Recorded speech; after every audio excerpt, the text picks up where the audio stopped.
Sam Seder, Emma Vigeland on the majority report. We'll get to this Crowder stuff.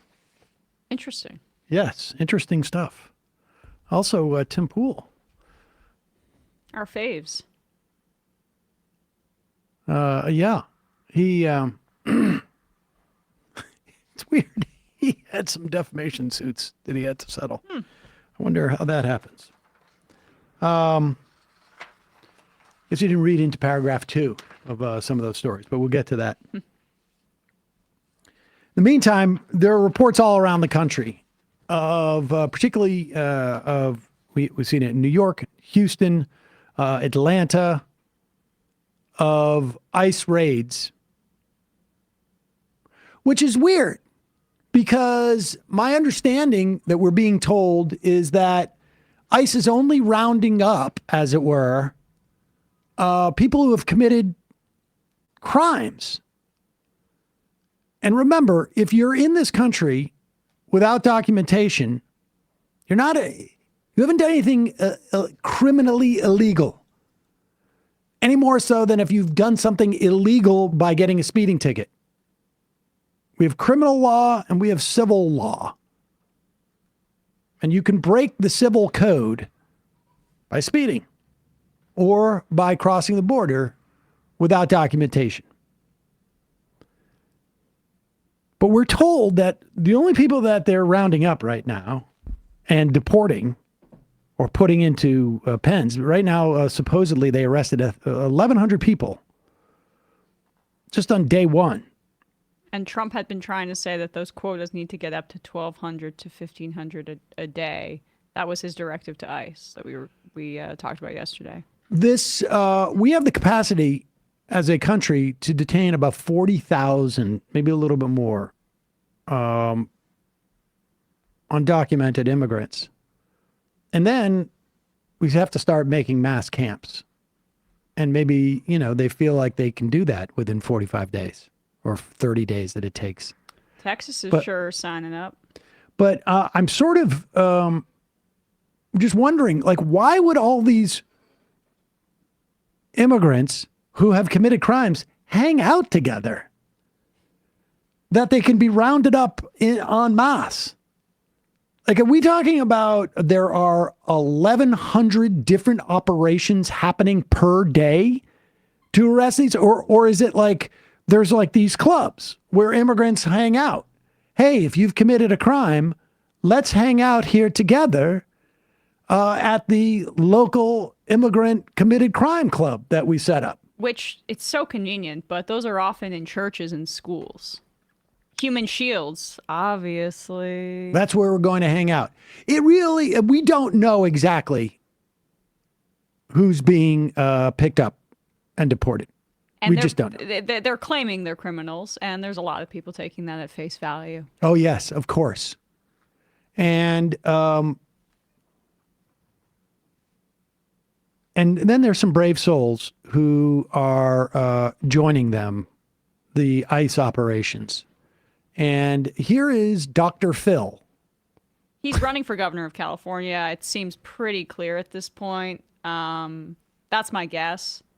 He's going to run for governor of California. I mean, he's been making the media rounds in California. I even saw he was on TYT a few months ago being interviewed by them.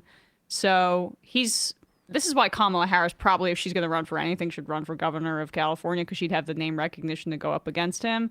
And I don't want a guy like this leading the biggest state in our country. Katie Porter, please. But here is Dr. Phil doing his, what is the name of this propaganda show?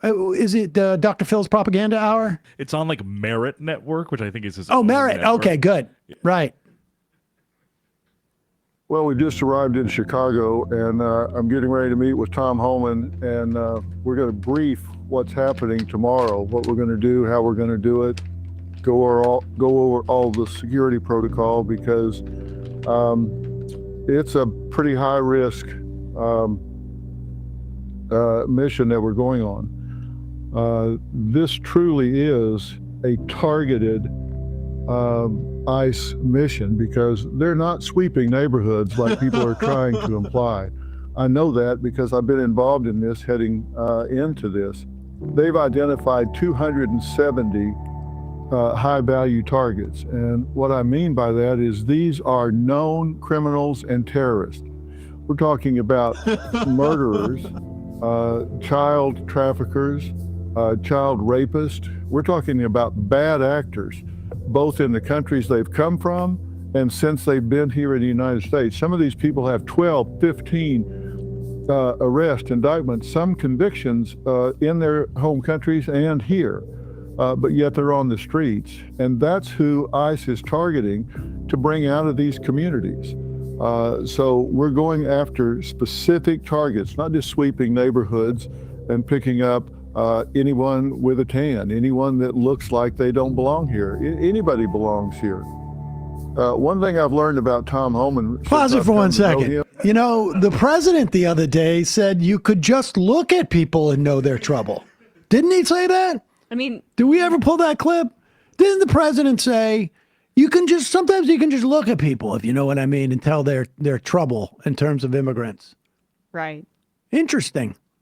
This is just a little. Can we go to the second part? He doesn't say too much more here. I want to hear just a little bit more about this so that we can remember in our minds that they're just going after 270 murderers and child traffickers. 270 in Chicago. This is just on day one tomorrow. Anyone with a tan, anyone that looks like they don't belong here. Anybody belongs here. One thing I've learned about Tom Homan since I've come to know him, but he's got 3 objectives. 1, close the border, get it under control. 2, get the criminals, the dangerous people out of the communities and off the street. And 3, rescue these missing children. There are over 300,000 missing children. Pause it. This is just a huge effing lie. The first part also is a lie. Border numbers, when Donald Trump came into office, were actually lower, border crossings lower than when he was in office the last month. Mm-hmm. Now, I don't necessarily agree with the Biden policy on that, but that's just the fact. And then this 300,000 number, it will take you about 20 seconds to Google this and find that how Dr. Phil is lying. There was a report by the Department of Homeland Security that said, we don't know where these 300,000 children are that have come in, but they also haven't looked for them. They're not missing. They also don't know where I am or where Emma is, right, or where Bradley is. They don't know where you are either. That doesn't mean you're missing. It means they're not looking for you. They have no reason to. And the idea that when children who have crossed the border, 15-year-olds, 14-year-olds, whatever it is, have been placed with family members, that there's some reason to believe these family members are necessarily child traffickers,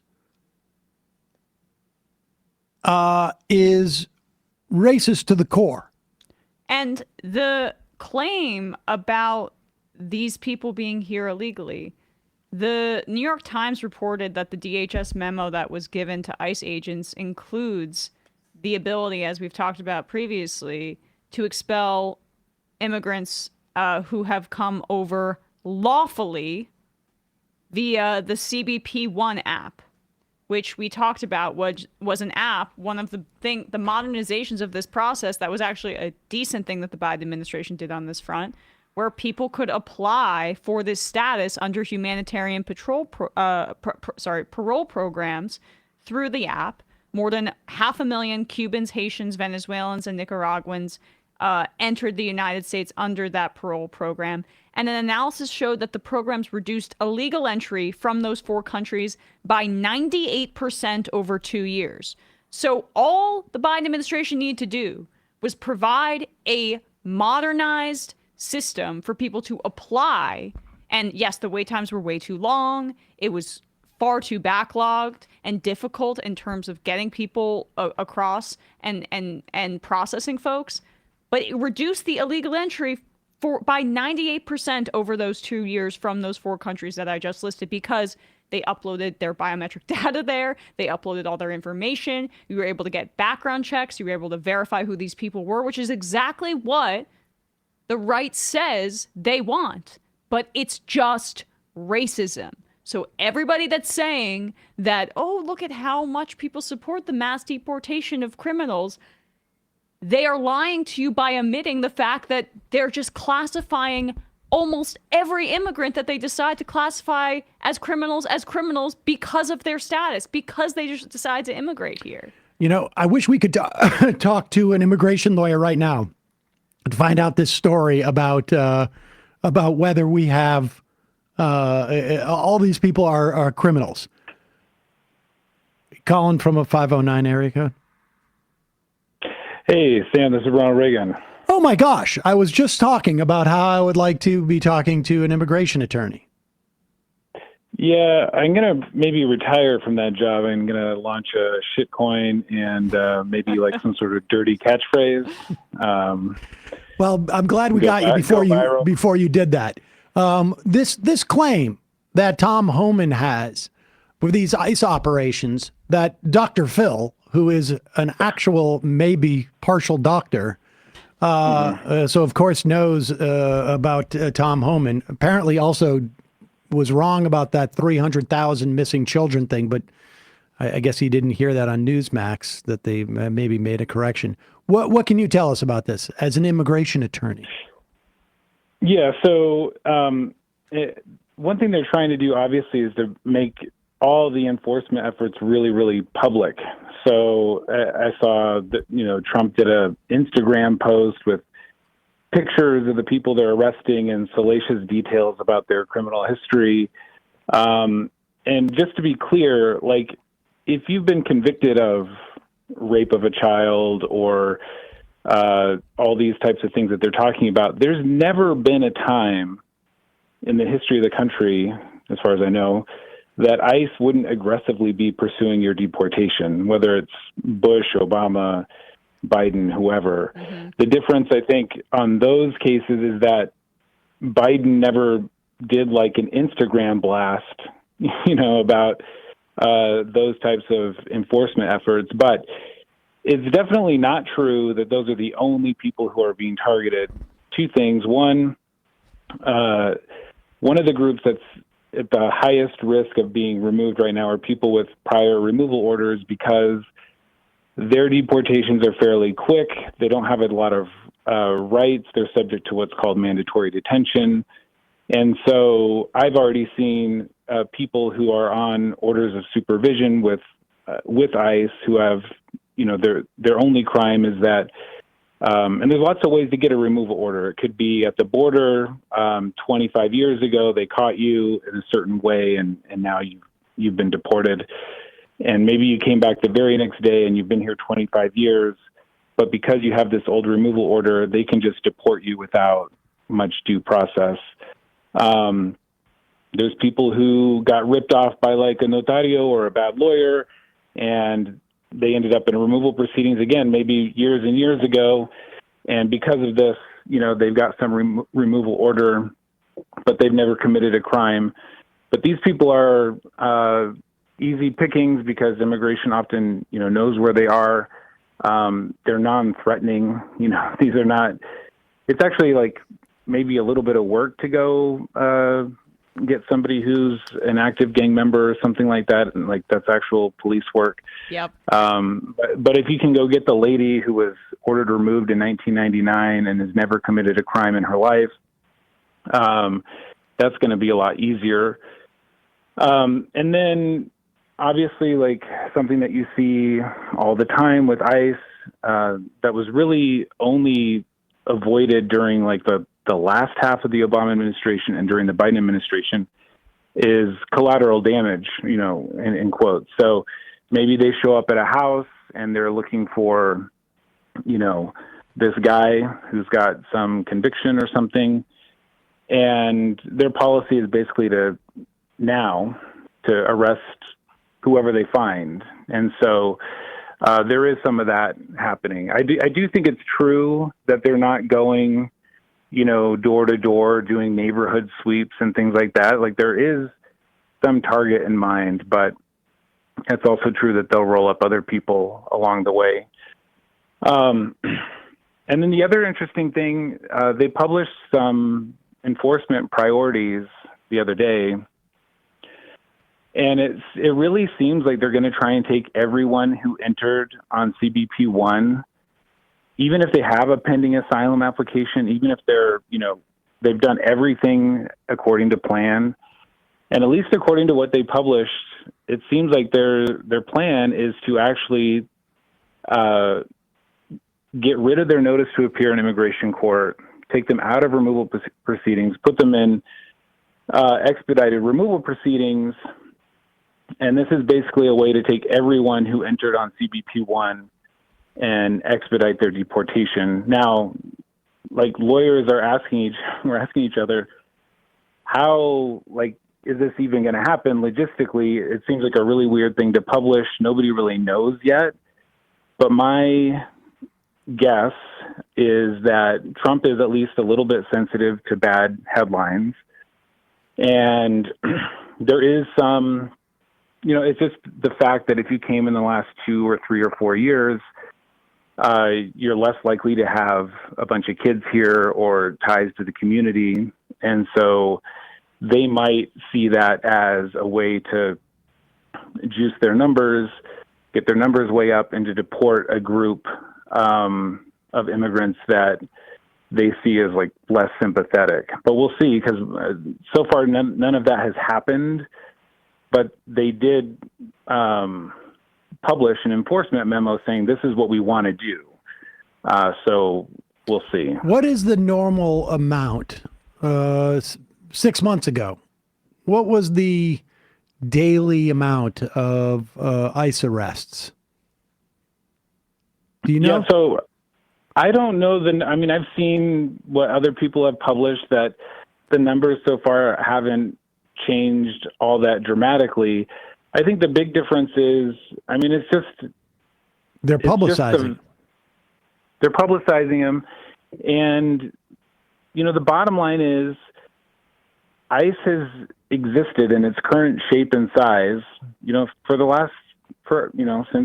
9/11 or whenever it came into existence, and definitely over the last 4 years. And it's not like those agents have been sitting around doing nothing. Like, there's ICE, there's Homeland Security Investigations that investigates all these kinds of things. They've been doing that stuff. And what Trump does is he comes along and he gives them permission to go after these other folks who are just working and minding their own business. And to be clear, I think we saw this last time. Those are the easier people to arrest. The opportunity to not arrest criminals is easier because these guys don't want to go into a firefight. They would much rather go in with their guns and know that no one's going to fire back at them, so they can be even that much, feel even bigger in their britches. Right. And the last thing I'll say, we talked about this a little bit, I think the last time I called, but you had Congresswoman Jayapal on the other day and asked about this amendment to basically add the DREAM Act to the this horrible law that they just passed.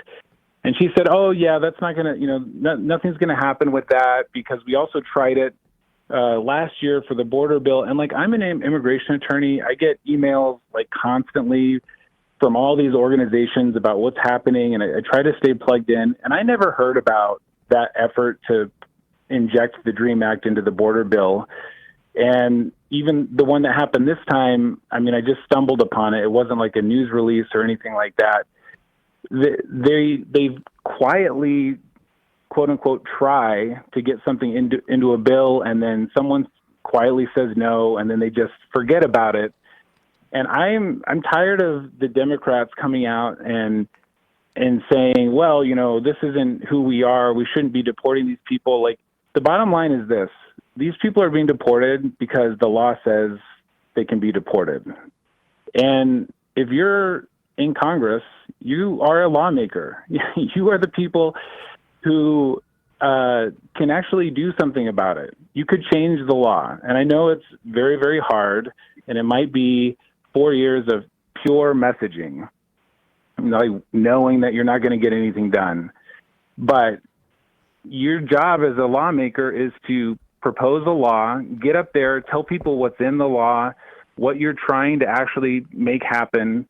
And I don't want to hear like, well, this is real sad and, oh man, they shouldn't do that. Well, guess what? Like, we failed these people since forever, but we have set up a system where we get to take advantage of people, we get to exploit them, and we also get to deport them whenever we feel like it. And until that system changes, like, this is just going to keep happening. So I really, really hope that someone on the Democratic side, get some messaging bills out there. Tell the immigrant community, Cuban, Colombian, Mexican, whoever, that we don't just think it's sad that this is happening to you, but we have a plan that would protect you and your loved ones and your communities. Well, that would involve having to make an affirmative case about immigrants and immigration. And it seems like the Democrats, at least for the time being, largely have declined to do so. That's basically it. I mean, really, from starting in late 2023, it seems like they just never ever made an affirmative case because it was too difficult. But appreciate the insight. I guess we will be talking more about this. I imagine it's going to get a lot worse before it gets better. Yep. Have a good one. Bye. All right. Bye-bye. Thanks, Rick. And let me just say, before we leave this clip and go to a different clip of Dr. Phil, give me a screen grab of that, because one of the things I think is really important to note, that not only is Dr. Phil going out there and putting himself on the line, he is, no, could you not go get out of, I just want, screen grab. He's also, if you can zoom in on that, if you want to see the full live coverage of the operation that Dr. Phil is getting in, you're going to have to download the Merit TV app. Oh, the Merit TV. You know, one of the things that we have strived for here at the Majority Report is attempting to leverage human tragedy and the most fascistic and authoritarian impulses of our country. We've tried to leverage that into full adoption of our app, which is available at majorityapp.com. Right. So if you want to see, children taken from their parents, parents taken from their children, family members torn apart, majorityapp.com, both an iOS and an Android version. So check that out. Meanwhile, if you don't have the Merit TV app, where you can see Dr. Phil going on these raids. Remember Cops? Remember that TV show, which would often show police officers? Of course, bad boys. Yep, and it was What you gonna do? People in a domestic dispute or who were on drugs, and you would get to watch cops just arrest them, which is so gratifying for a certain segment of the population. Now you get to see a new version of that, but with Dr. Phil. Dr. Phil, I haven't seen this clip. Does he go up and punch out one of these criminals? So according to the summary of the video, this is apparently an illegal immigrant who was accused of sex crimes or something. But obviously, I have no idea if the validity of any of that. It's a good thing that they're blocking out everybody's face except for this and the person himself who's being apprehended. And Dr. Phil and Tom Homan speak to this person. Okay, let's go see this Dr. Phil on a immigrant raid with Tom Homan on his special proprietary app. What's your name? Seder. Seder what? You have a first and last name? Sam. Seder Sam? Yes. Where are you from? Where I was born or where I'm from? Where are you born? Thailand. You've been deported before from the United States? No. Never been deported? But I've been in the system before. Yeah. Yeah. What have you been charged with Charged where? before? I'm not gonna say that. I'm not talking about lawyer. Yeah. Are you a citizen? My mom's a citizen. Your mother's a citizen, Yes. but you're not? Nope. But you've never been deported before? You Dr. Phil. You look like Dr. Phil. Yeah? How do you know me? No, I seen Dr. Phil, you know, on TV. Yeah? Yeah. Yeah. Well, this is an example of sanctuary cities, right? We got illegal. Oh my God, you gotta be kidding me. How do you know me? How do you know me? This is suspicious. Yeah, how do you know me? Do you want I'm only been on television. do you want 30 autographs? years. Yeah. What? You know me? I'm your worst nightmare. You must have seen me. Come in over here, I'll nightmares. grab you by the lapels, buddy. Yeah. How do you know me? I'm only a public person that's also has a camera behind me, aiding this immigration raid with the fascist president and his ICE goon. I love the fact that like there was this presumption that like, you know, like he's going to barely be able to talk. And meanwhile, the guy's like, I want to see my attorney. I He's don't know like, why I know don't you do you this on because TV? I'm basically American because I've been living here, because my mom is from here, and because you're a cultural figure here, not because I'm afraid of you, you freak. It's like he's You've been trying to looking cloud out- this guy in suspicion. He's so having the you've most been normal reaction ever. Trying to avoid me, haven't you?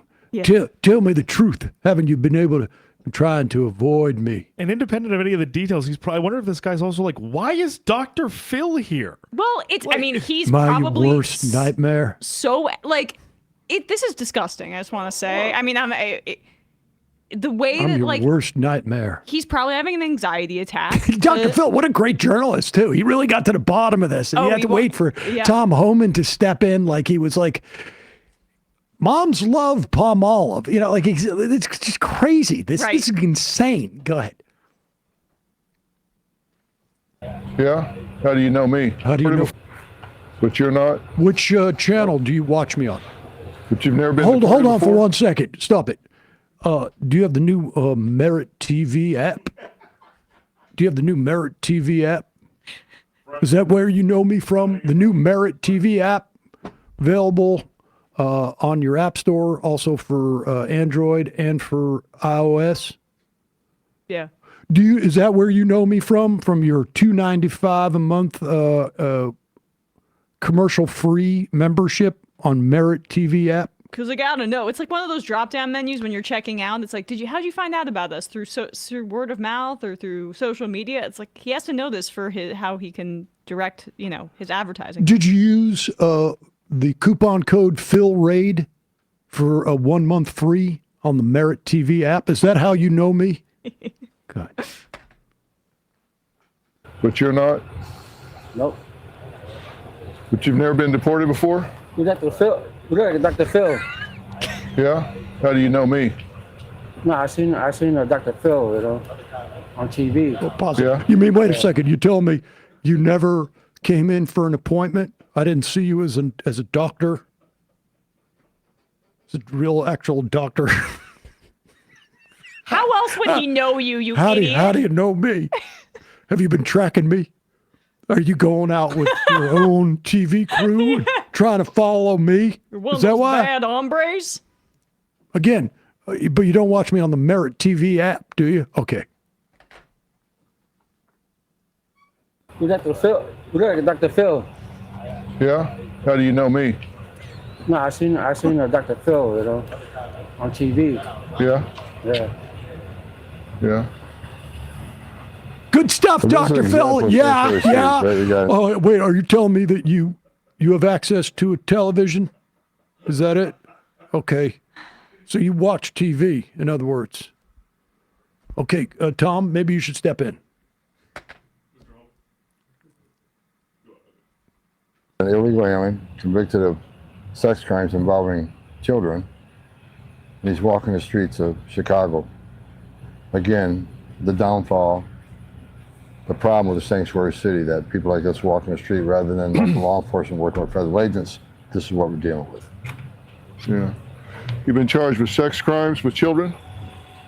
Not really. Not really? And never been deported? Nope. Huh. Let's take him in, process him, lock him up. Got it, sir. All right. Can you get a transport vehicle? Working on it. Okay.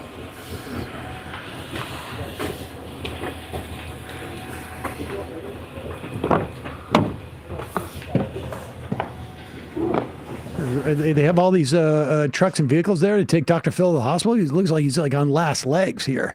I mean, I think he's just like really bewildered by the fact that one of these illegal aliens might have consumed my content. Do we have any evidence that this guy is a sex offender? Hey, listen. Only thing I've seen is from the caption of the video on Twitter.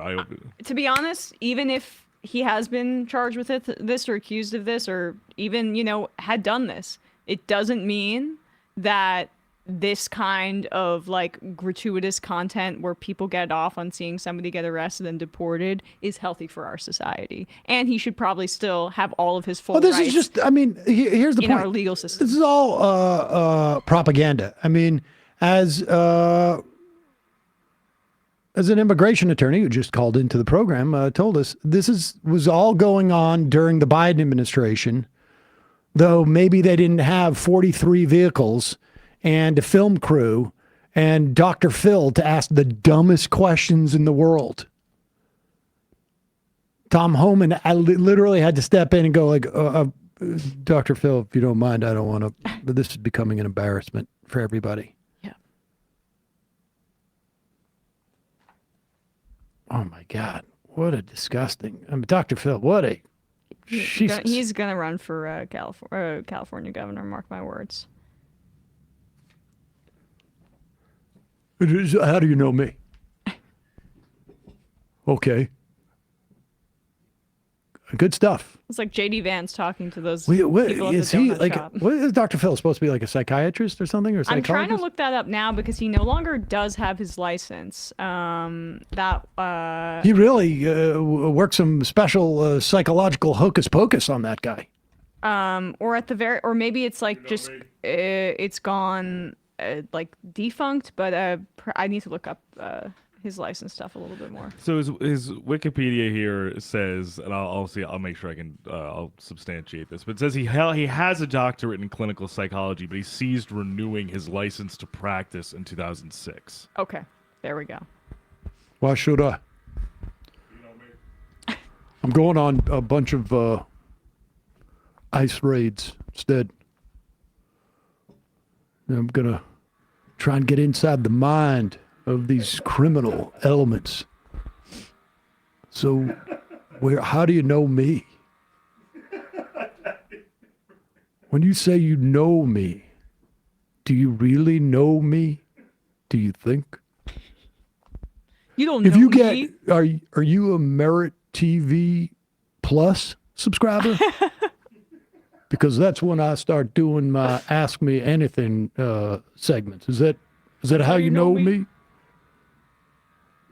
Maybe you're a Merit TV Plus Premium subscriber, where I retell my dreams I had the night before. Just sort of let everybody know what my unconscious is thinking. Oh, I'm sorry, Tom. Did you want to talk to the camera? Did you want to step in here? Did you want to do the police work stuff? Okay.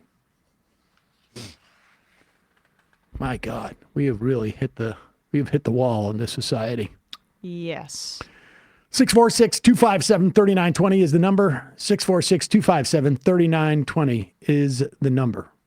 How do you know me? Calling from a 989 area code. Who's this? Where are you calling from? Hi. Hi. Can you hear me all right? Yeah. Who's this? Where are you calling from? This is Kyle from Columbus. Kyle, how do you know this show? Longtime viewer and member. Okay. Okay. I wanted to call in to talk about AI. First, about DeepSeek a little. I can give a little more background on that and their open model. Yeah. Okay. Yeah, so their model runs on the same types of GPUs as our models do that our tech companies use. The difference is that their models, they came up with more efficient algorithms for them so that they can run on less powerful versions of those. But to be able to run the full model, that is the one that's very impressive, would still require around like $100,000 worth of GPUs or computing power to be able to run it. And then they have smaller versions of that model, which they use the term parameters, which could run on a home machine, like a top-end consumer PC. But anyway, the thing that's really scaring these companies is that the improvements in efficiency are being made in an open way, which kind of moves AI towards commoditization, since other companies will be able to just take DeepSeek's AI model and run it on their own machines and then resell that service at a cheaper price. And that's what they're afraid of. Their lunch is going to be eaten, because if they're the only ones that control the AI and have the best models that can run at a price that is less than what they can charge, then they're going to be able to charge as much as they want. Yes. And if they could replace, let's say, 10 hours a month of like a developer's time, and a developer makes $10 or $100 an hour, that's $1,000 that they can save a company per month. And if it only costs them a couple dollars per customer that they allow to use their call into their service, then there's a big range that they could charge in. But if AI becomes a commodity, the amount they could charge for that efficiency improvement to these other companies that are using the program is significantly less. And now that would mean that the companies using the AI are reaping all of the benefit rather than it being the companies developing the AI. Right. And one advantage that the big tech companies do have is they had first access to this. So they've had more time out the gate to start working on finding ways to profit off of the AI, but it's quickly becoming more clear that it's becoming more accessible, and there's been a lot of different companies creating their own models that have been out-competing each other. And China didn't develop this whole thing on their own. They built off of existing research, and they actually published their research. So all our companies that have their own models are actually digging through that research and copying it and figuring out how to implement it into our thing. So really right now, the race for AI is which companies can come up with the algorithms to make this more efficient and more profitable, and which companies can make it more useful, producing better results. We've already got great results, and I think it's going to revolutionize a lot of different industries, and you can already see it replacing jobs, not entirely, but by making each worker more productive, resulting in you needing less workers. I could give some examples. Can I just stop you for a sec, Kyle, to ask you a quick question about this? Yeah. So the whole thing about the NVIDIA chips and the lack of understanding of whether or not they had access to those chips to produce this AI. What do you make of that? Because they almost, I would imagine that the United States would prefer that they secretly purchase NVIDIA chips to use, which would be against like US, I think, export controls, because the alternative is that China produce their own chips in a more efficient manner than NVIDIA. Wouldn't that be the case? No. So actually, China is using NVIDIA chips. So the ones that they were using are a chip called A100, and the one that they're restricted from buying is the H100 chip, which is just a significantly more powerful chip. But even with these A100 chips, they could get their full model running for somewhere between like 100 and 120K on a machine, and then that machine can service requests by a ton of different companies. The app you download on your phone is making a call to their service. They have a computer center that's running these requests. But yeah, that's like the minimum cost for them. It might be even cheaper if they had access to these more powerful machines. Right. So basically, the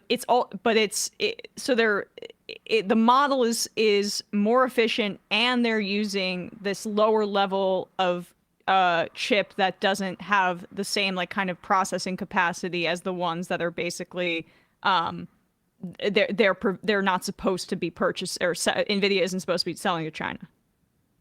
Yeah. So the real thing is that a lot of the tech companies think that they're exaggerating how cheap they were able to make it.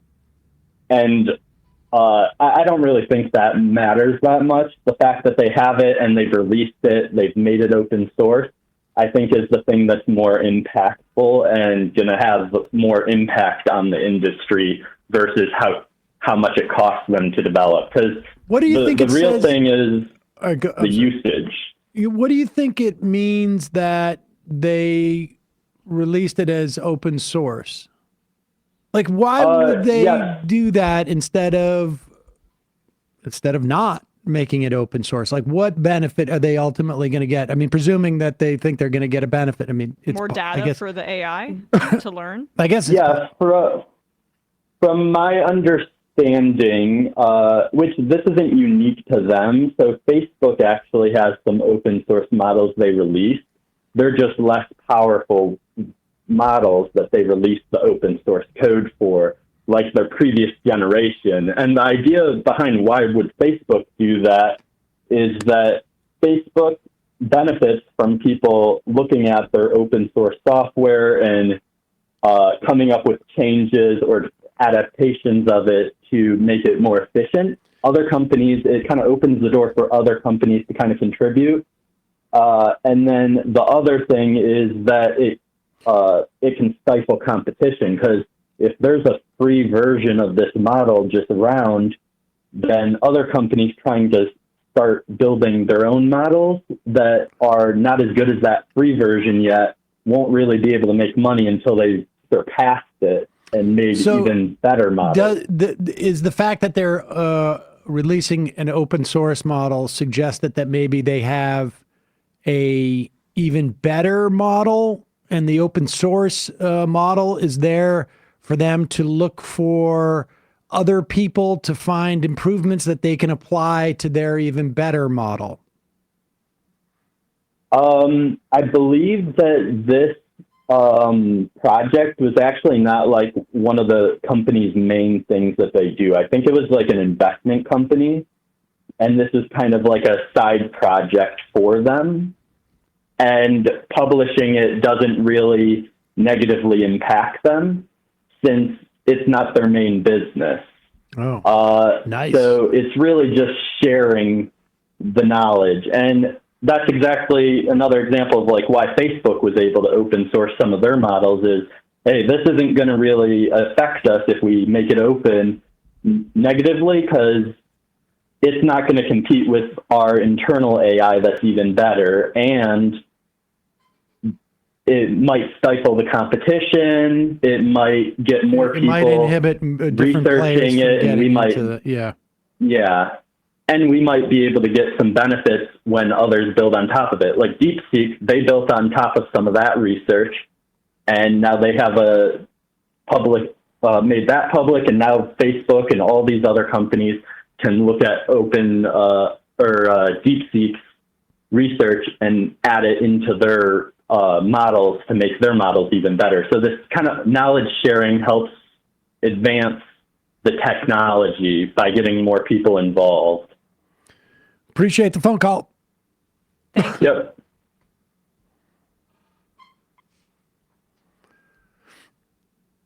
Top Herky, ML engineer in research group here. They still need NVIDIA architecture. The big thing DeepSeek did is they found a really amazing way to train these models that is far more efficient than anyone else. This usually costs time and money in the ballpark of months and hundreds of millions of dollars.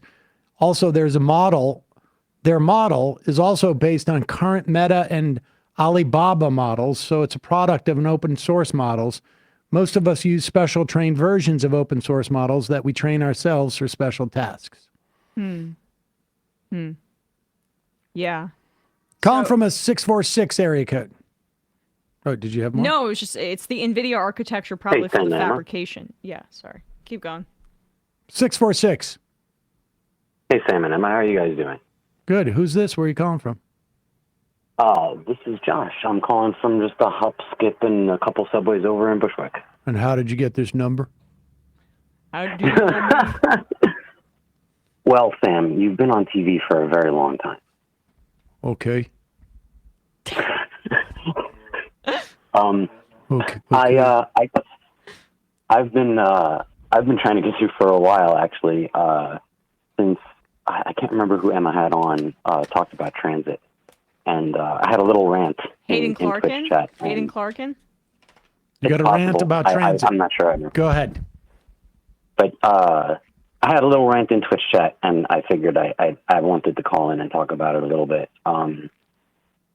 Specifically Twitch here in New York. Go ahead. Sorry. Thank you. I mean, listen, I know the Twitch chat goes nuts when you do that, but I kind of cringe and die inside a little bit. Okay. But regardless of that, New York City, the subway system, has a fare, which is wrong, because transit is supposed to be free. You will find ads in the subway saying things like, don't skip the fare because it keeps us all going, and things of that, do your part, etc. But through publicly available information, you can look up what the MTA actually brings in, what it costs to run, and all that data is publicly available. It's actually, I got my sources from the MTA themselves via the Wikipedia article on fare box recovery ratio.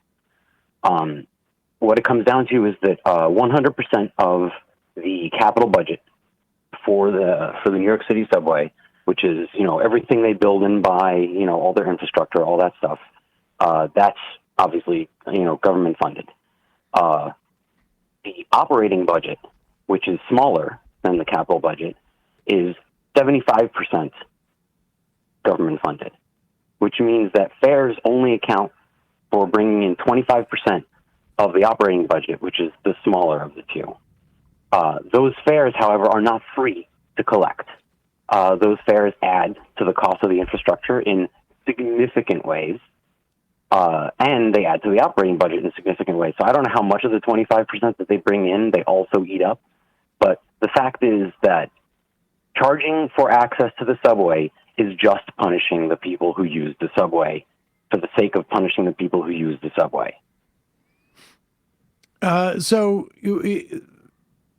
somewhere, I mean, we don't know what that number is, but if fares just on the books, without being able to establish what the cost of collecting those fares are, only bring in 25% of the operating budget, and then it's likely that, I mean, if you were to get rid of fares, it would, you'd have either, somewhat or significantly a less than 25% deficit, operating deficit.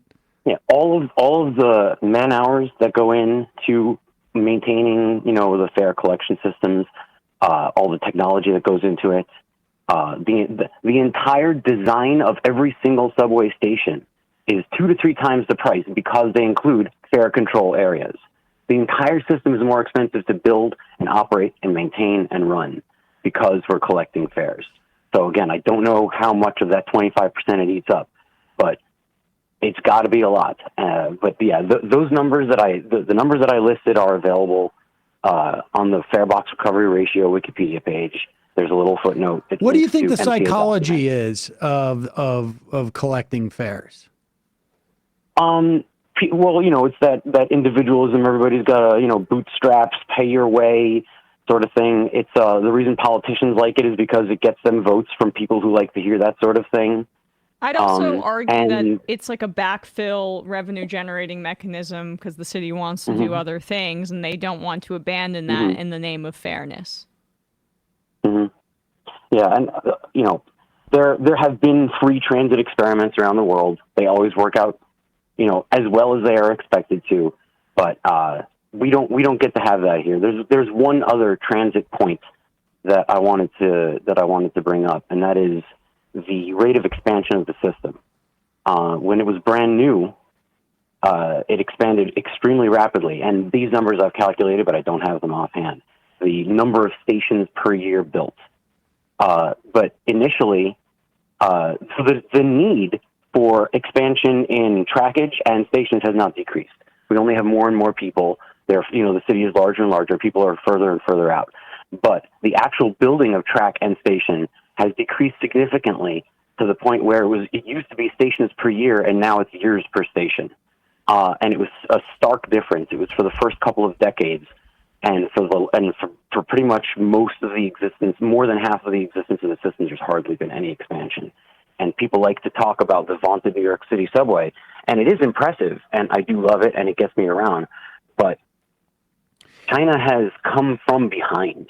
In like 20 years, they have surpassed us, and not in one city, in like 20 or 50. Yeah, And I've it's heard people pathetic, talk frankly. about it. It's sort of it's crazy. It's like yeah.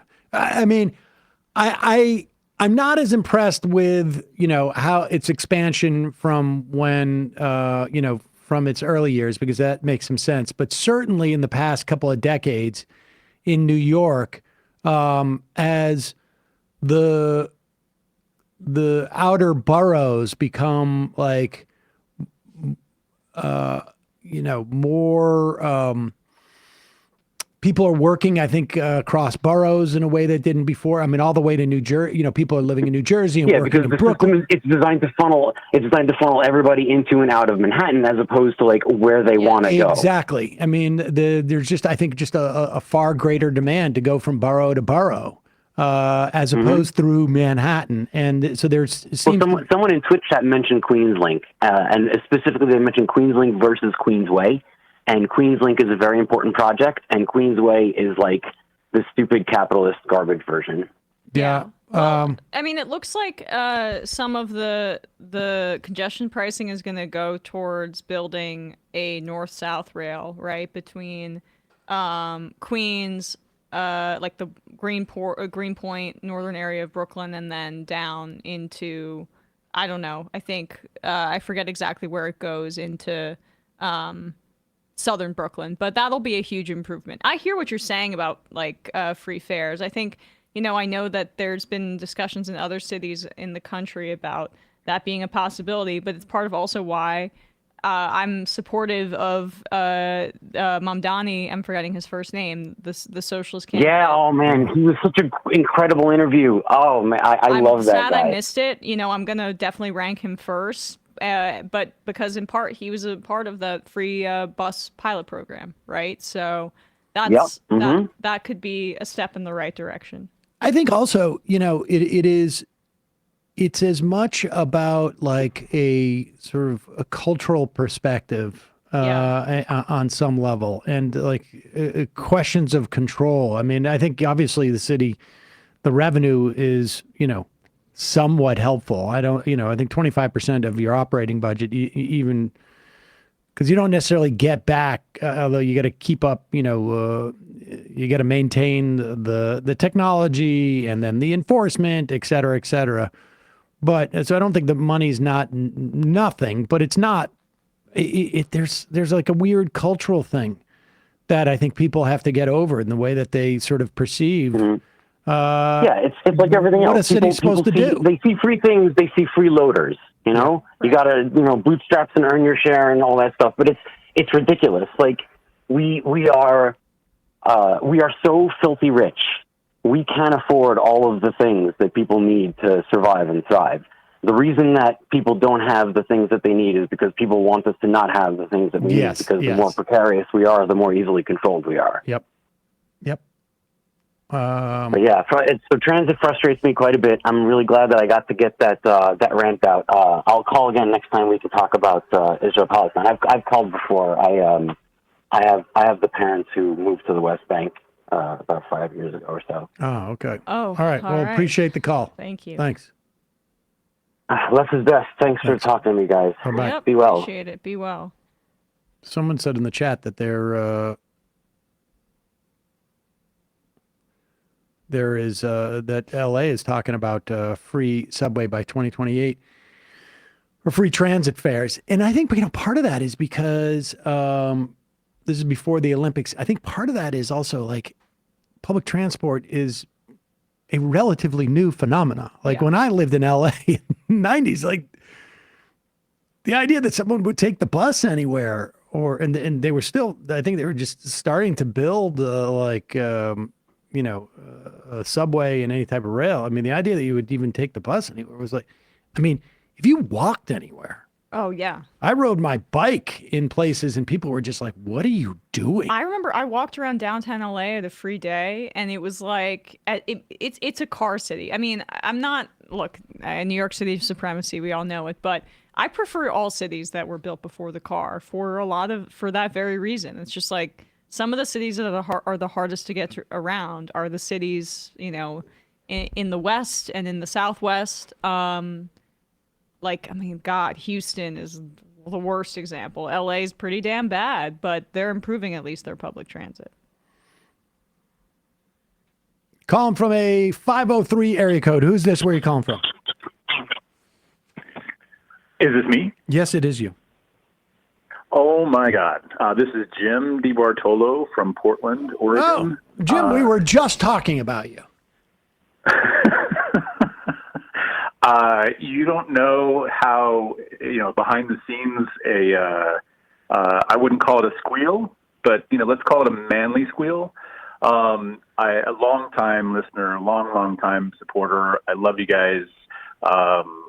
Everybody in the office there can't say enough positive things about you guys. Thank you. Thank you so much for the shout out. I'm the guy behind the Kickstarter that Sam mentioned before the break, F Billionaires. Thank you for putting the link in the chat, Sam, or in the stream. Thank you for all the time you spent shouting it out. I don't know where to start. I'm a huge fan, and some of the information you gave. Am I allowed to do a little bit of a spiel on the? Yes. Yeah. Is that okay? Do a quick one. Yes. Sure. So basically, it is from a leftist perspective, a 280-page full-color graphic novel that has a 30-day Kickstarter going on right now. It started last Thursday. The story is that at the beginning, the message, billionaires should not exist, get ready, appears graffitied on skyscrapers around the world. There's no witnesses and no groups that claim responsibility. The 1% ignore it. They won't be ignoring it for long. So that is sort of the tagline. I would love the opportunity at some point, ideally within the Kickstarter timeframe, to share more with you guys and share some images from the book. If that's ever a possibility, I would love to be even a brief guest with you guys. As somebody who's been on hold for the past month on your show every day, it's a oh, dude! If we put on everybody who was on hold for the past month, we would never have another guest again. I completely understand, and I don't mean to put you on the spot with that request. It's just I'll tell you what. Send us a couple images, and we'll plug it a couple more times. Okay, happily, I will do that. And if I could, real quick, I'll be on. Sorry, Sam. I'll be on the Vanguard tomorrow at 12:45 Pacific. And I'll be on the Letter Hack this Friday at 7 p.m. Pacific. So I don't want to make you too jealous, but at the same time, I kind of want to make you jealous. But oh, and Emma, thank you for the shout out on Instagram. About a month ago, I posted a time lapse drawing I did of you and Sam. Oh, that was awesome. And you shared it on your stories. Yeah. Thank you so much for that. You guys, I can't. Thank you. I can't express how much the show means to me over the years. And I listen almost daily. And again, I've been a supporter of you guys or a member or whatnot for as long as I can recall. Much love to all you guys. All right. Well, thanks for calling in. Everybody out there for the support. I'm psyched to go to that page today. Appreciate you calling in. Thanks so much. Send us some images. MajorityReporters@gmail.com. We'll push it. Appreciate the call. I'm on it. You bet.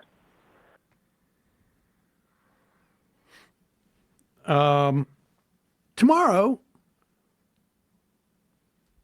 Robert F. Kennedy Jr. will be in front of one of two Senate committees that will be considering his nomination, right? Is that it? There's two committees. HHS is oversees a massive budget. Medicare, Medicaid, NIH, FDA. There's a lot of agencies. I mean, just budget-wise, it is like one of the largest positions. Kennedy is a smart guy. Don't know that he's ever been in a position, frankly, of administering any type of organization. He was at the River Keepers, but he was sort of more of the public face, and maybe that's what happens at HHS. It's quite clear there's been more reporting on what happened in Samoa that led to the deaths of about 80 or 90 children with measles. Full disclosure, I've said this many times. I used to work with Bobby Kennedy on a radio show. He was at Air America. He wasn't like in the office hanging around. We didn't hang around the commissary. But we certainly friendly. And, I considered him a friend, and he was someone very rarely we would exchange texts. We had conversations about his anti-vax position. In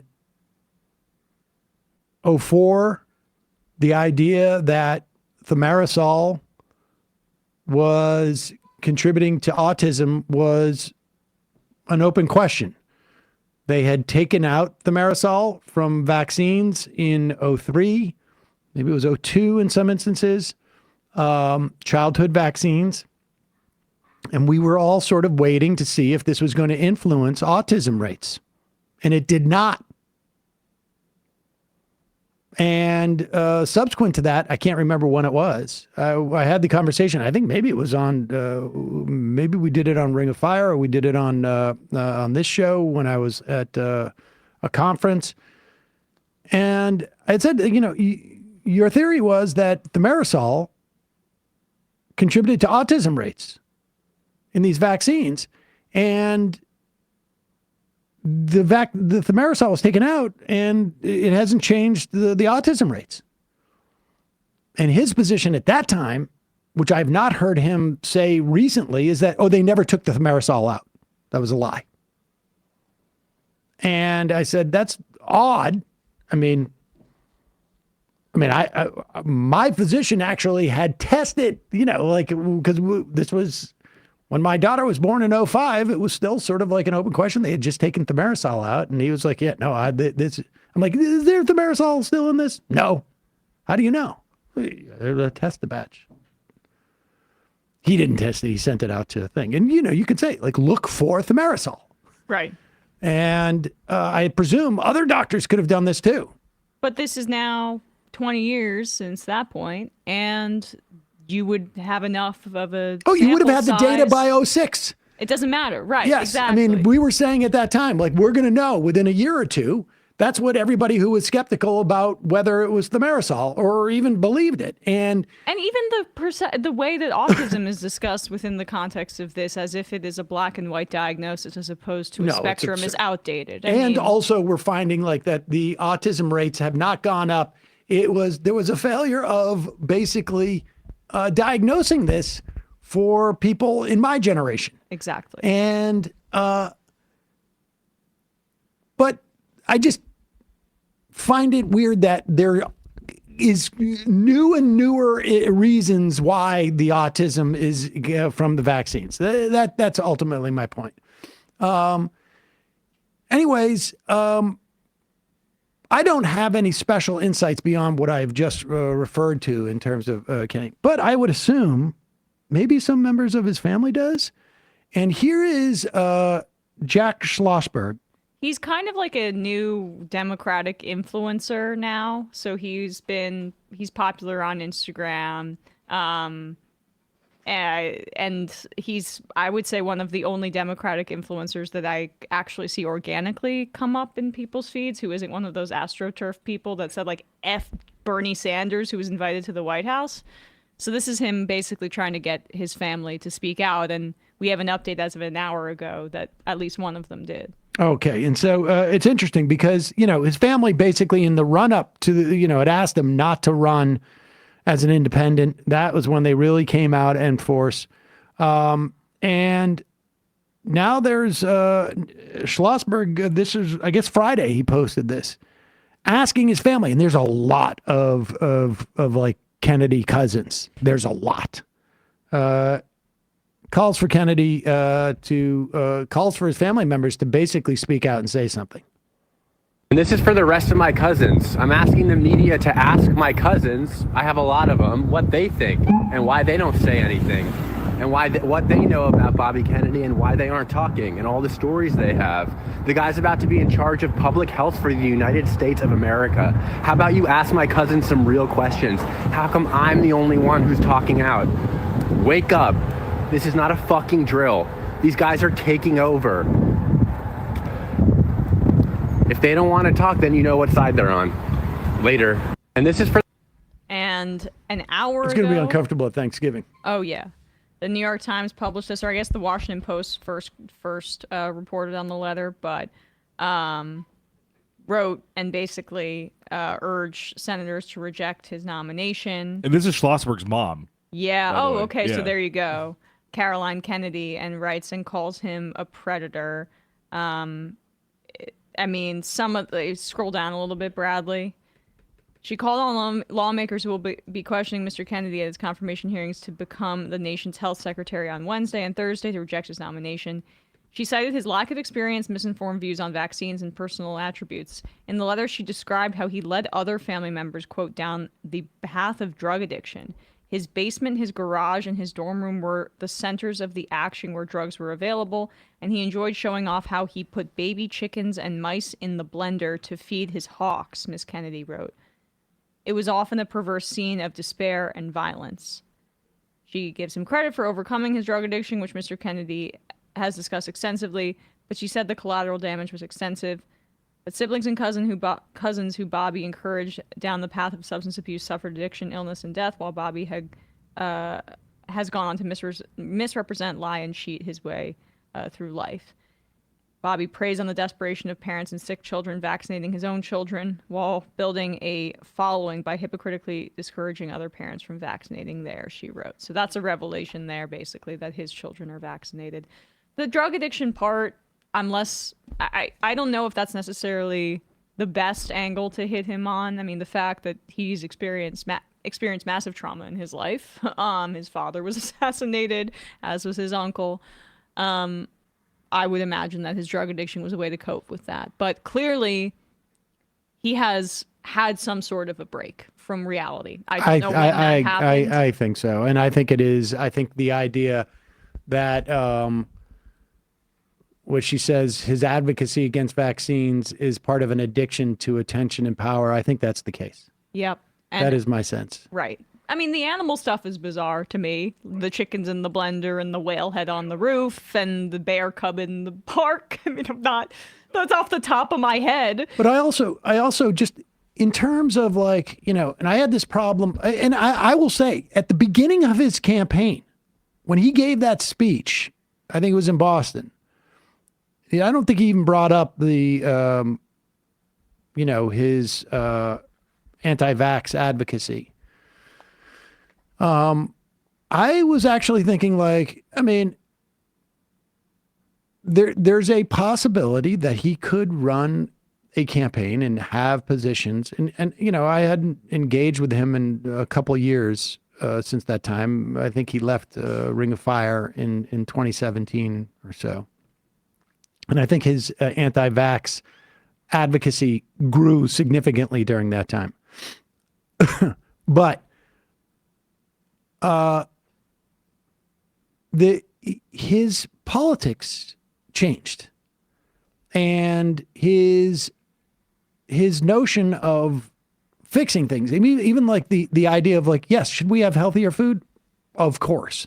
Should we not have food deserts? Of course. But his mechanisms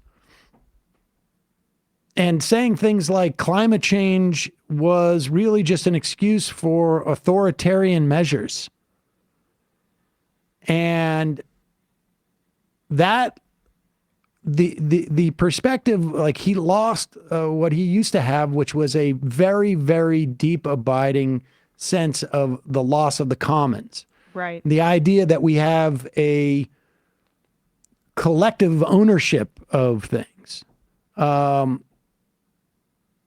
And the idea of like structural reform. He doesn't know the right people to put into the FDA. I mean, and the idea that like, you know, he's suggesting that things have been too transactional. Absolutely. Do we have a revolving door with agencies? Without a doubt.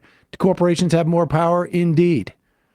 But his whole appointment was based on a transaction. Completely transactional.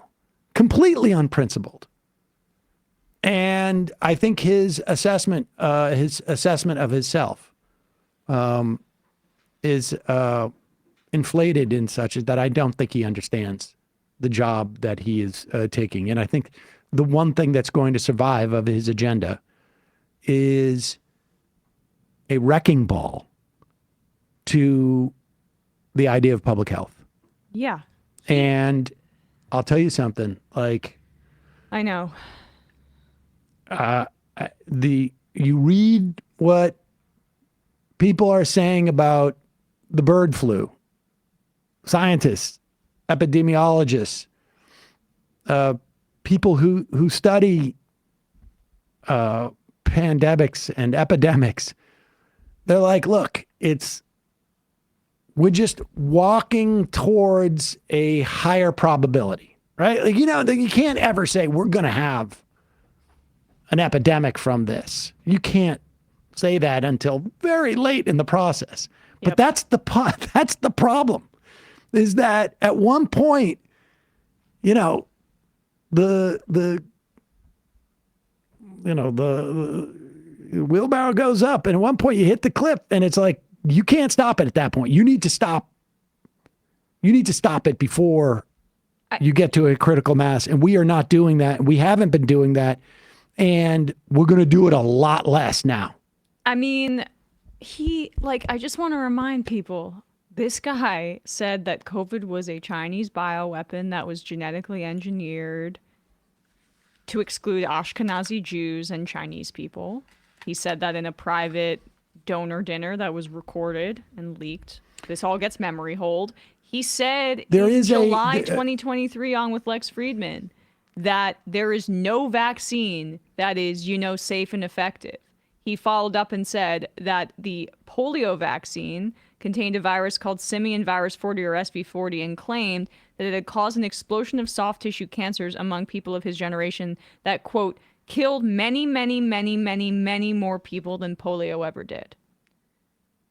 These are not mainstream views. These are extremist views that have been emboldened by an internet age in which information systems are entirely corroded, and it's very easy for somebody to look like an expert on Lex Friedman and present themselves to millions of people in that way. And then because Donald Trump wants to get elected and is a transactional politician, for better or for worse, and 99.9% of the times with him, it's for worse, then you get that transaction and you get a total lunatic heading one of our most important agencies. This could be extremely bad. So we'll see. I mean, it seems like the only nominations right now that are in question are RFK Jr. and Tulsi Gabbard. And I have been hearing less about RFK Jr. And that's like, I'd take Tulsi at DNI, and I don't like her, and I think she's in the cult, and she's a Islamophobe crazy person.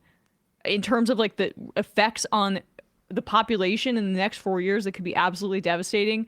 There's arguably no nominee that's more dangerous than RFK Jr. I think that's true. I mean, it's not like Trump's going to listen to the intel anyways. Right. And you can, I think, you can rebuild the intel stuff fairly quickly.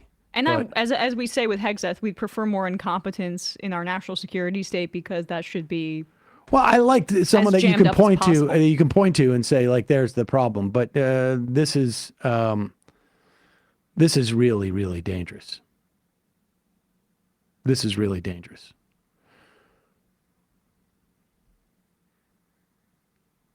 Folks, we are out of time for phone calls. Sorry about that. It's a couple. It's some good calls. Militant apathy. Sam, were you drinking bird smoothies with him? No. That did not happen. No. Dylan M., please read my IM if you can't take the time to take my call. Thank you for your work. Trans rights are human rights. Child rights are human rights. Disability rights are human rights. Left is best. Oh, apparently,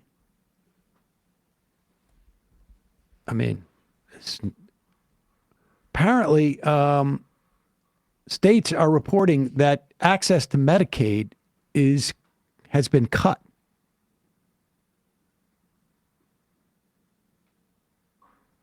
I don't know more than that at this moment. But supposedly Trump has said we're not going to touch Medicaid, but there may be systems that are down because look, this is the point. Destroying our government is much easier than making it work. Yep. And I mean, you're taking a sledgehammer, you're going into an apartment, and your job is take out a bunch of walls. And you just start swinging. And maybe you didn't look at the plans to see which ones are structural. And you take out and you weaken the structure more than you want to. That's maybe, taking out Medicaid access. Because you've cut other agencies that rely on contractors to set up certain computer systems. And they're doing computer systems here and they're doing computer systems there. And they're like, I mean, who knows? But yeah. It's this is why liberal maintenance is not like the Harris campaign wasn't sexy in any way. And it's so inadequate to meet our moment, but it is infinitely preferable over what we're about to experience. And we are experiencing right now. Mad Max, my brother-in-law is an unemployed anarchist capitalist who lives in his rich daddy's basement and trades crypto all day. Dude is genuinely the worst human being I've ever met. Love that people like him run the world. Should work out well for everyone. Luigi Snuggles. In my day, this kind of porn had a name. Or Money Wedding or Mooney Wedding. Looks like Mayor Pete did one. Oh, yes, the Surrounded, yes. Philly cheesesteak.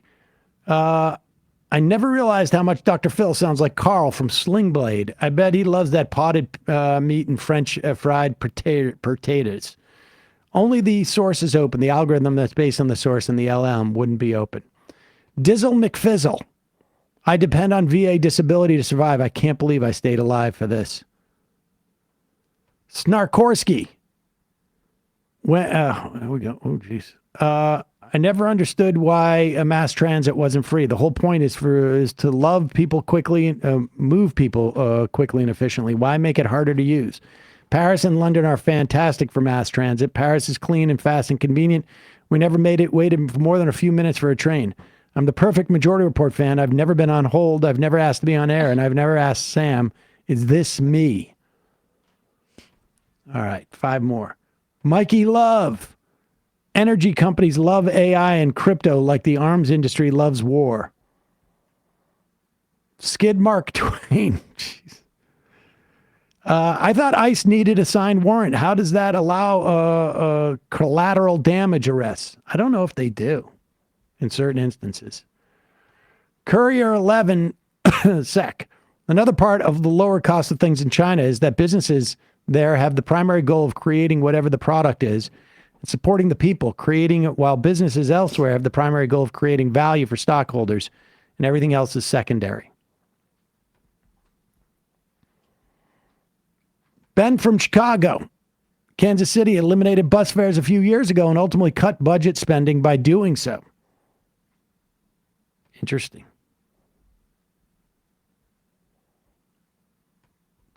Topper Key. The NVIDIA architecture, to Emma's point, is the NVIDIA architecture because it's open source code we use to train and interact with these models based on NVIDIA CUDA platform that is proprietary to those chips. We would love AMD and other players to have similar compatibility to these libraries, but nobody is willing to put in the work to make them efficient and robust. It's purely because the original work was based on NVIDIA and Meta, who contributed a lot to open source at that time. All right, 3 more. Jody from Chicago.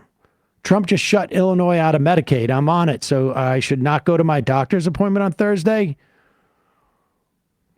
I would call them. Hopefully it'll be turned back on. I have no idea what's going on with this. Chicago Steve, not sure you've mentioned it today, but apparently Medicaid funding is being disrupted. White House says it isn't, but Illinois is unable to access federal funding sites right now. 2 more. Jobby Boonier. Anyone who gets on TV eager to talk about child trafficking and sex crimes involving children should be immediately moved to the front of the watch list. And the final I am of the day. How did you know it was me? Broken teleprompter. Dr. Phil lost his license in Texas for sleeping with a patient. He was married at the time as well. Is that true? I was trying to look. That was part of what I was trying to look up earlier. Unclear if that's true. It might have just been lost due to the fact that he was basically a TV post at that time. So I don't want to definitively say, but I'm going to look into it today. How do you know? How do you know it was me that lost my license? Bradley, Matt, wherever you are, Emma. Yeah. Good job today. See you tomorrow. See you tomorrow. It might take all the strength I got